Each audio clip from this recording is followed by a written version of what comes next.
ବନ୍ଧୁଗଣ ନମସ୍କାର। କେମିତି ଅଛନ୍ତି? ଆଜି ଗୋଟେ ଟିକେ କଥା ହବା ଏବଂ କିଛି ଗପିବା ଏବଂ କିଛି ଶିଖିବା କିଛି ଜାଣିବା ମଧ୍ୟ। ଗୋଟେ ଜଣେ ଜଣେ ଭଦ୍ର ବ୍ୟକ୍ତିଙ୍କର ଦିଟା ପୁଅ ଥିଲେ ଆଜ୍ଞା। ସିଏ ଦିନେ ସିଏ ସ୍ୱର୍ଗଗାମୀ ହେଇଗଲେ ବା ଚାଲିଗଲେ। ତାପରେ ଦି ଜଣ ପୁଅ ଭାବିଲେ ବ୍ୟବସାୟ କରିବା, ନହେଲେ ଘର କେମିତି ଚଳିବେ। ଦି ଜଣ ପୁଅ ଗଲେ ବଜାରକୁ, ତାଙ୍କର ଯାହା ଧାନ ଅମଳ ହୁଏ ନେଇକିରି ଗଲେ ମାର୍କେଟକୁ।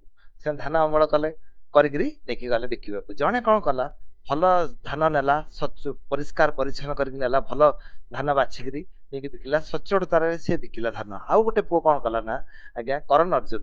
କରଣ ଭଲ ଧାନ ନେଇକି ଗଲା।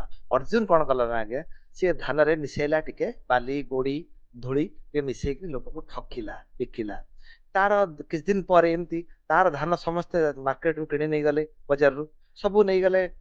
କରଣ ସବୁ ଭଲ ଧାନ ଥିଲା।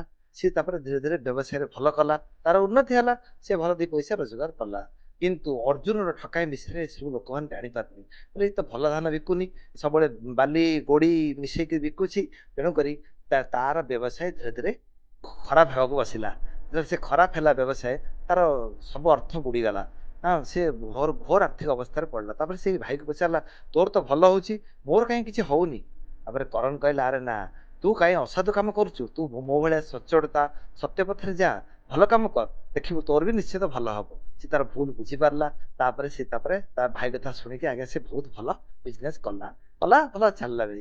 ଏଥିରୁ ଆମେ କଣ ଶିକ୍ଷା ପାଇଲେ ନା, ସଚ୍ଚୋଟତା ସତ୍ୟ ପଥରେ ଆମେ ଯଦି ଯିବା, କେବେ ବି ଆମର କୌଣସି ଅସୁବିଧା ହବନି। ଯଦି ଆମେ ଭୁଲ ପଥରେ ଯିବା, ଖରାପ ଜିନିଷ କରିବା, ଉଦ୍ଦେଶ୍ୟ ଆମର ଯଦି ଖରାପ ରହିବ, ତାହେଲେ ନିଶ୍ଚିତ ଆମର କ୍ଷତି ହବ, ଆମର ଉନ୍ନତି କେବେ ହବନି।